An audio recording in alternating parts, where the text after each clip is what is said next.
The community creature vote is back for Ark Survival Ascended, this time for the Valguero map. The entry period for the creature submission ends at 1 p.m. Pacific on February 20th. The voting will begin at 1 p.m. Pacific on February 21st and end on February 28th at 1 p.m. The winner of this creature vote will be announced in the community crunch on February 28th. The guidelines for the creature vote include one thread per creature. If someone already has made a thread with your creature suggestion, feel free to upvote that thread instead of posting your own. It must be a real-world extinct, prehistoric creature. Developers are disqualified from posting their own ideas. Supplemental information is preferred. To participate in this creature submission votes, you have to register an account on survivetheark.com and be a regular member of the board, which requires 6 posts. Submitters are only eligible to win the creature vote once. Non-winning finalist submitters are still eligible to win the creature vote. Posts will no longer merge with similar submissions. The top 10 creatures will be selected from the top 10 upvoted creatures for a second round of voting using ranked vote. Now that we've covered some of the basics, let's go check out one of the creatures.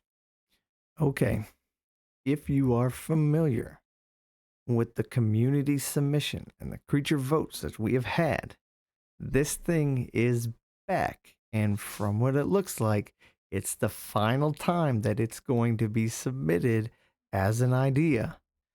I think that this has been a community favorite. It just has not made the cut.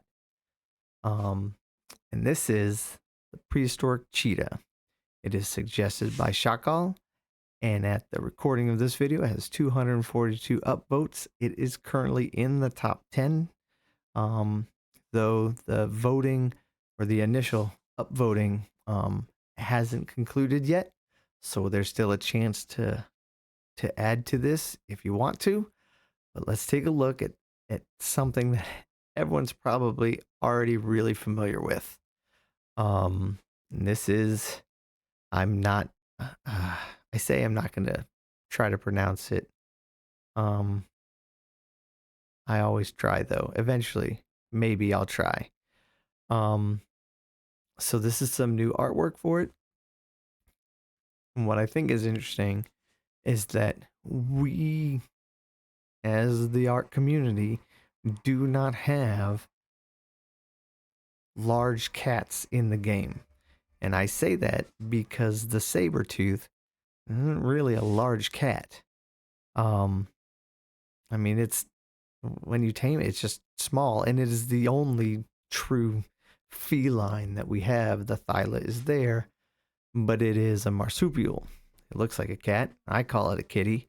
But this thing, if it was the size of the thyla, I think would be a great addition to Ark.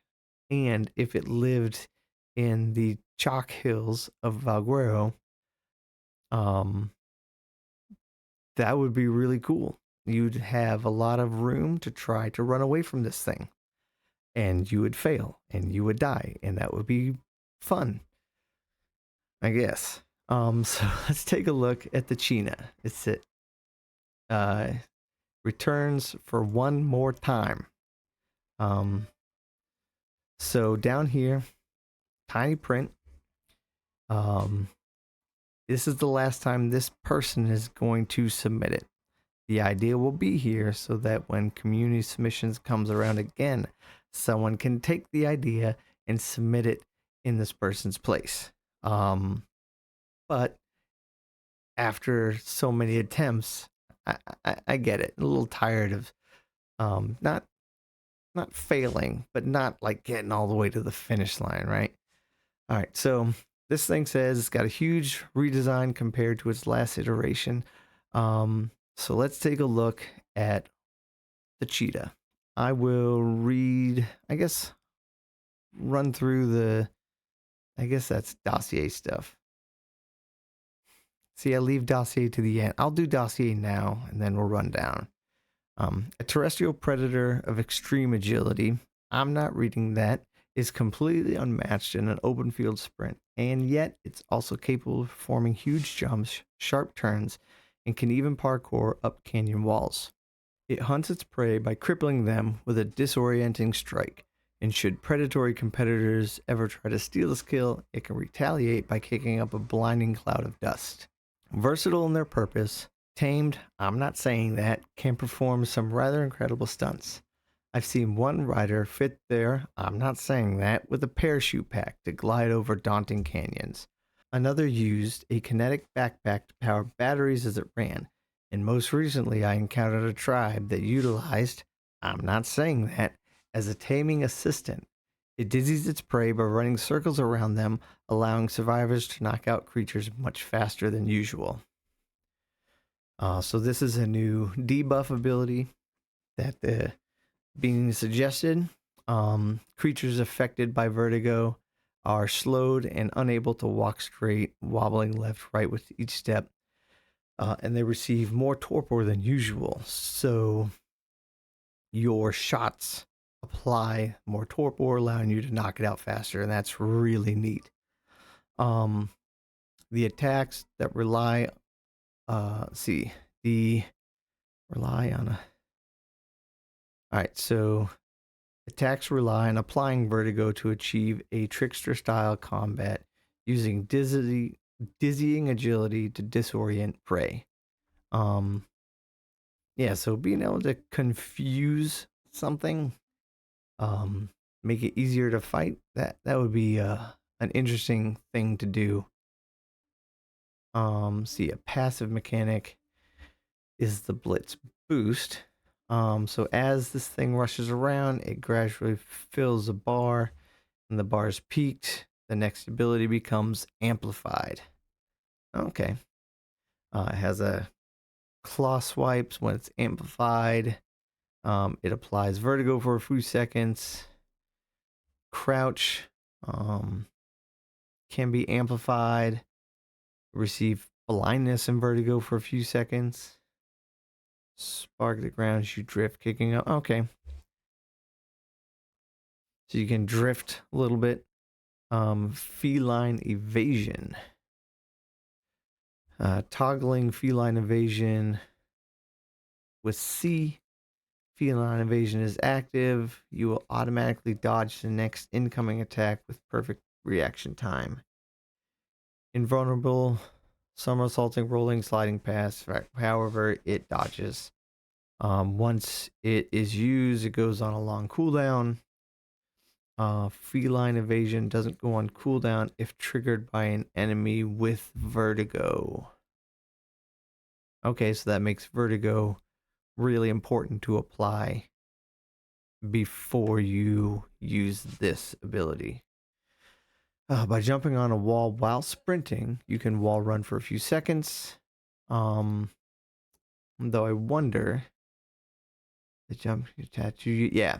So if you're amplified, you can jump between walls, and hopefully that means you can keep your wall running going, and then you can climb up a cliff face. So that would be cool. You can make it sit.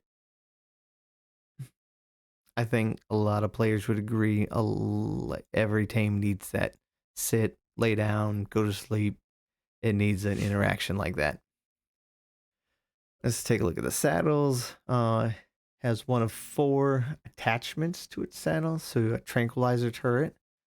Okay, we'll just read these. The tranquilizer turret functions like the Andrew Sarkis saddle that fires tranquilizers instead of bullets.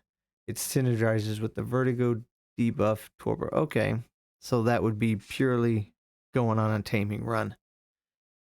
Literally a run. A tether hook allows you to snag small targets and drag them along as you run. Let's see.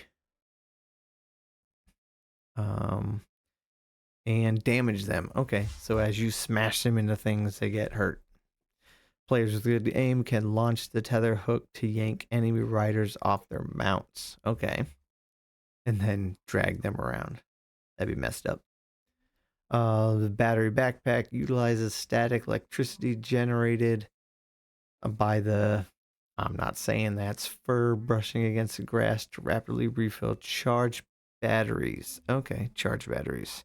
And then parachute pack is the parachute. Taming process. It would love to eat prime meat if it could. Born with a fast but fragile build, it sticks to hunting relatively small prey for its whole life. Walk up to one of these things, toss down some prime meat, and it'll devour it. As it develops a trust towards you, it'll eventually allow itself to be temporarily ridden. And this is your chance to show that it's stronger than it thinks. So while riding it, you need to kill creatures that drop prime meat.